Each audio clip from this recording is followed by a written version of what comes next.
Morning, I'm Chip. Hey, good morning, I'm Steve. And this is Chip's Garage. Hey, let's get into the garage. What do we got going on? We got something, come on, we got something very special for the viewers today. Viewers, we need your help today. So we're going to lead you to this. The show today is about, Steve, is about when you buy a car, one of these older cars especially, no matter how great they make it sound or what they tell you, you are going to find stuff. Right. Okay? Your buddy says, oh, it's perfect. It just ran 10 seconds to beat a Corvette. Yeah. You're going to hear every story in the world. Oh, yeah. You know, every show I win trophies. The chicks love it. It's a chick magnet. Story. Okay, yeah. Story. Yeah.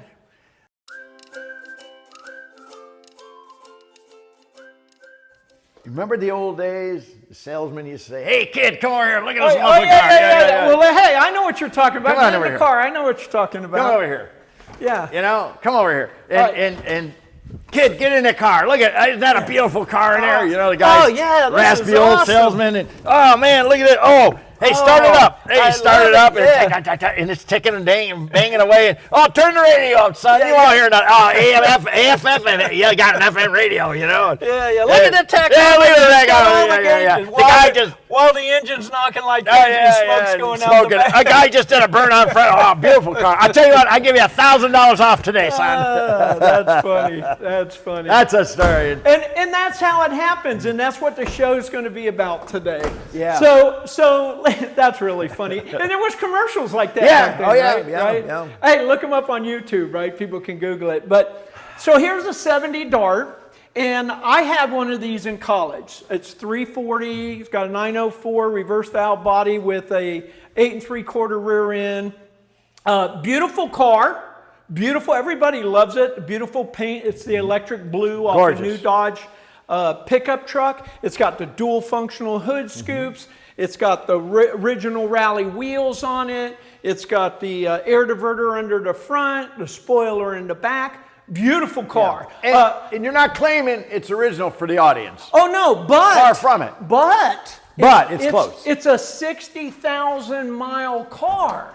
And it was a swinger. Yeah, it is a swinger. It's an original Dart swinger. Yeah. It came with a 318. Yeah. But it was bought from the original owner with 60-something thousand original miles. Now, if you look at the interior, the only thing I replaced in here was recovering the front seat. Oh, it's beautiful. Yeah, that's it. And we said, like last time, it wasn't cheap. No, it's not cheap, but I wanted to go with the original material, and look how nice it is. Look at this. So again, when you buy a car like this, you do want to get the solid bones, right? So you want a good drivetrain, which I have. Right, 340, 904, 8 3/4, and then you want a good body. Right. This body is in great shape. Again, a 60,000 mile car. It's not full of rust. Underneath is beautiful, like the 56 in it. But here's the point.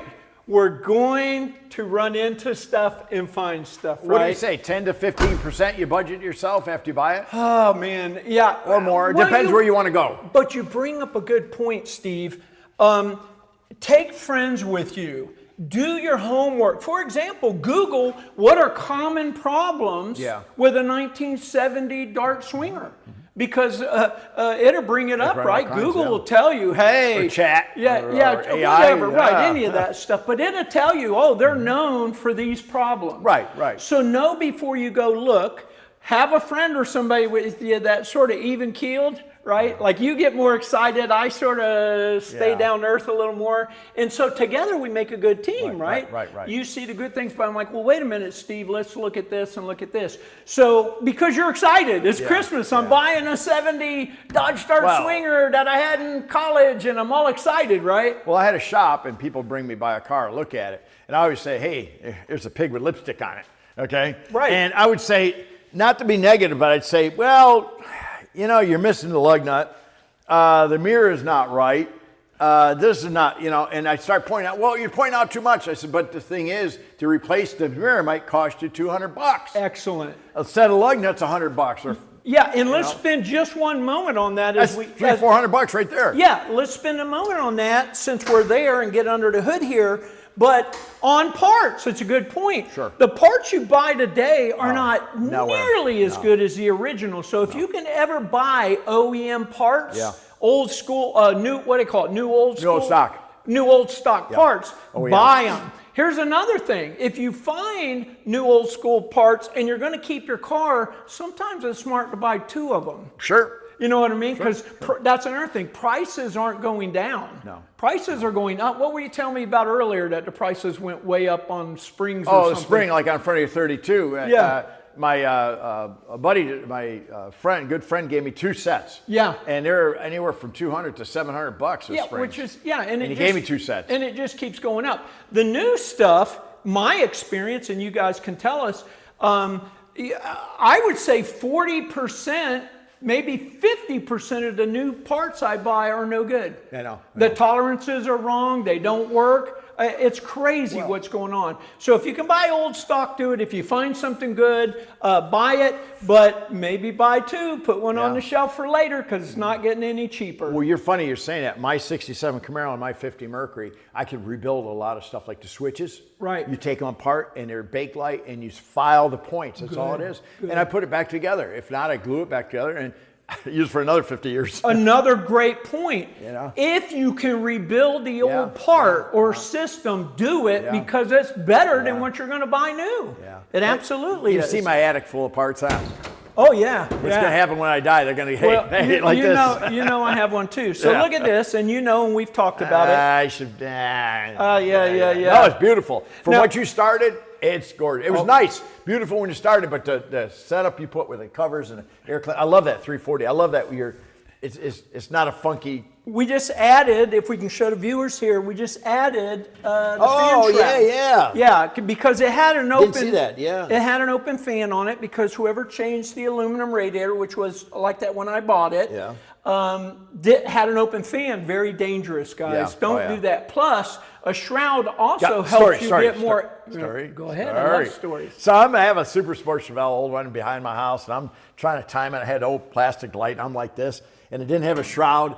And I turned away and it just chopped it up. My mom come running out. What is that, Steve? And she heard it in the house. It just went, and it all over the place. And it just made a mess.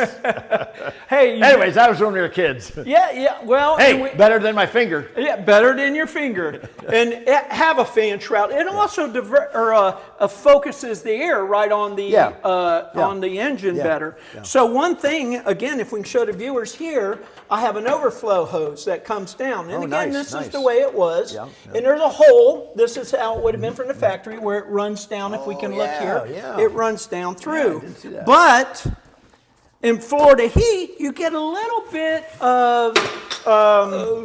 that's okay. Look at that. Help me out, Steve. Help me out. Come here. You get a little bit of overflow.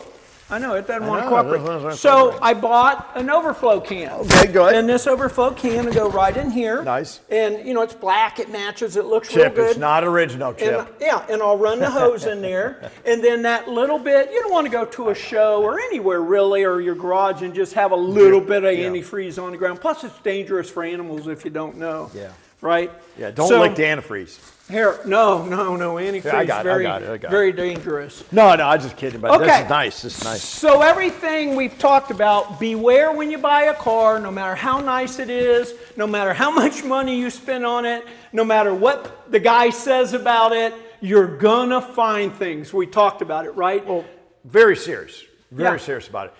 Take somebody that's not negative, right, but knows about cars, because Cousin Eddie from Mopar Las Vegas Club. Yeah. His buddy bought a GTX real quick. He'll be here on a video. I know. Yeah, we're getting president of the Mopar Club coming in a few weeks. Yeah, from Las Vegas. Las Vegas. Anyways, the guy bought a GTX. Beautiful car. Gorgeous. Well, I guess the seat rocked or something in it. And he lifted up. There was like a wood screwed down to the floor pan and everything. So if there was rust there, and he paid $30,000, $40,000 for this car. Yeah. And also, there must be Bondo somewhere else. Of course. So it might look good here, but please lift it up. Right. Because these cars, one thing you said, these cars are prone to rust. Yes. they rusted really, really big. That's right. Yeah, they rotted out. Right. They were just commuter cars. Well, and you said it, lipstick on a pig. They make it look beautiful. They know what wheels to put on it. They know how to do the paint. They know how to do the interior. And we're not talking bad about anybody. No. But the bottom line is, what about all the little things right here? You know, the brakes, the brake lines, the fuel lines, the gaskets. I mean, we go on and on. The seals. Good point. Good point. People buy a car like this, $30,000, $40,000. The brakes aren't done. Right. The brake lines are still original. But it looks gorgeous. Like you want to take it to a show. The bearings are still original and all that. That's going to cost you $1,500 or $2,000. At least. Yeah. And a lot of times if you do it yourself, right? So we said we need reviewers today. We've got an issue with this car. So we've worked on it 3 months. We've done a ton of little things on this car, many of which you've already talked about, Steve. But we got a new problem with it, and we actually want you viewers to help us out with this and give us your opinion. Yeah. So I'm going to open the door here, Steve. You can show something under there if you want. And also for our viewers, you know, oh, this is beautiful, but I'm going to change this. I'm going to change that. I'm going to change this. It's going to cost you money doing that. So you have to have a certain budget in mind what you want to do with a car like this or like Chip's car, any other car. You have to have a budget in mind, and then you have to have another budget to what you want to spend. I was talking about, I want to change the coil. I want to change the brakes. I want to. That all costs money. Or you see a little bit of rust up here. A new hood like this is what, 500? Oh, 600? More if you want to get an original. Original, Yeah. And you bring up a great point. Again, here's the answer to that one. Know your goal in your head before you ever start on it. What do I want? Do I want just a driver? I don't care what it looks like. Do I want the ultimate show car or something in between? Because when you make those little decisions, you make them based on that goal. No, it's just a driver. I don't need to spend that extra money, right? Well, and have a budget. A crack in the grill, say. I'm sorry. Right. Crack in the grill. Oh, I got to get a new grill. You know, somebody says, oh, don't worry, don't look bad. Your new grill. What's a new grill? Huge. Huge money. I'm guessing for this, I don't know, $600-800 bucks. Yeah. Okay, but you and you have a cracked grill, and you buy the car for premium. Right. Now, let's get into this because, again, we want the viewers. So what happened was we ran through, we did everything. We had the electrical check. Want me to start it? Everything, not yet. I'll start it. Okay. But anyway, we got done with everything. It had a ton of exhaust leaks and everything, and it's sort of back to that commercial. Hey, kid, just turn it up. Yeah. So once we fixed all that, we realized there was I'm going to call it a knock, Steve, but you're going to hear it today. It's not like a tick. It's like a tick knock. Yeah, it's not like a rotating assembly knock, right? It's weird. So you're going to hear it. We're going to show you how to diagnose it a little bit, and then we want everybody's opinion on what they think it is and what we should do about it. I was under there with a hammer doing that. All right, let me start it up, and we want to really get the sound now of what we're going to hear here, because it's louder when it starts.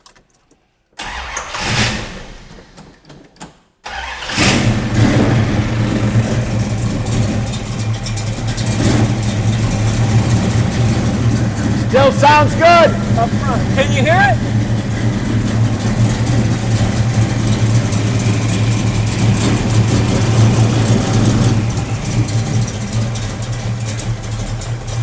All right, come up here. Look, it's right here.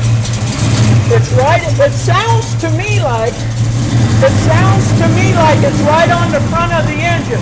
But Steve, grab the stethoscope. Show everybody that. Yeah, you can buy these, and they're excellent. Hello?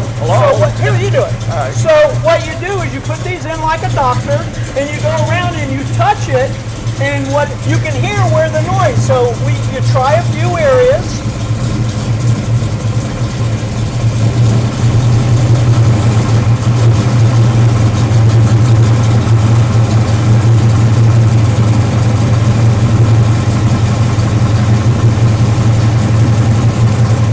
I just heard 5 different sounds. Yeah, which one was the loudest? Yeah, actually the alternator. Really? The alternator. Yeah, but was it the knock? No, down in here. Okay, so the loudest with the knock was right on the front of the Right here, yeah. And these are great.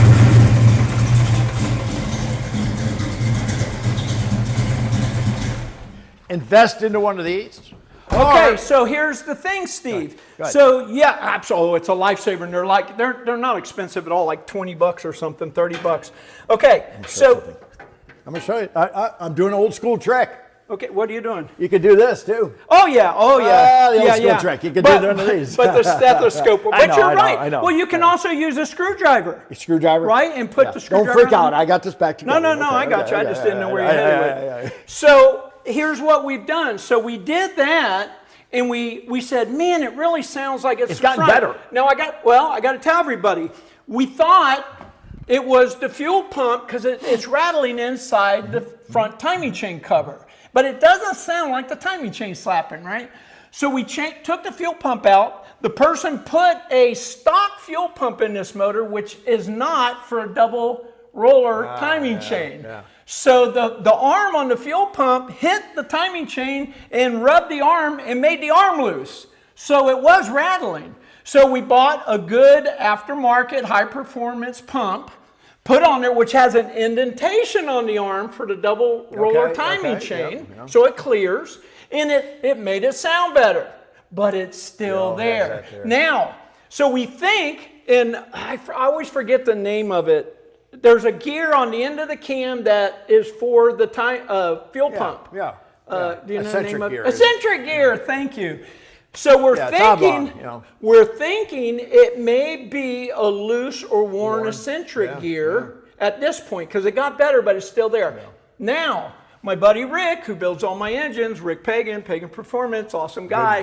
Good he said, you know what? Let me go all the way around the engine. So he jacked the car up, started it up, got underneath it, and said he thinks he hears something in the oil pan. Now, I hear something on the front of the engine. Sound does travel. Yeah, sound travels. So here's the point. If it's underneath, we're thinking it's the rod bearings, and it could be whoever built the motor just put too much tolerance in the rod bearings. Because again, it's not a knock like a bad rotating assembly. And you have great oil pressure. Great oil pressure. We have oil pressure 60 to 80 on startup, and it remains 40 even when it's hot. Yeah, it's good. And 15 to 30 is good. Oh, when it's hot. Yeah. So, I mean, you're above that. Right. So we got that oil pressure. And did you notice when I give it more gas, the sound doesn't really get a lot louder or nothing? No.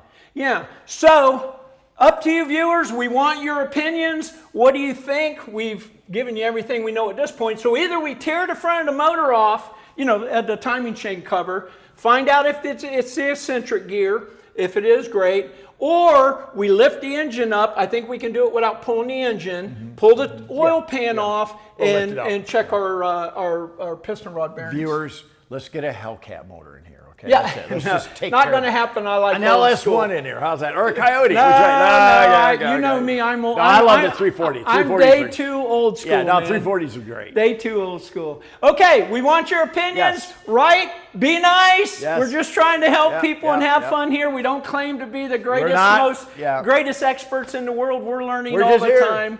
And we have 3 million followers. No. 3 million views. We have over 3 million views. I'm sorry, 5,000. Yeah. Over 5,000 followers. 3 million views is... Yeah, thank you. Subscribe if you haven't subscribed. Subscribe. Chip's Garage today. Like, tell people about it.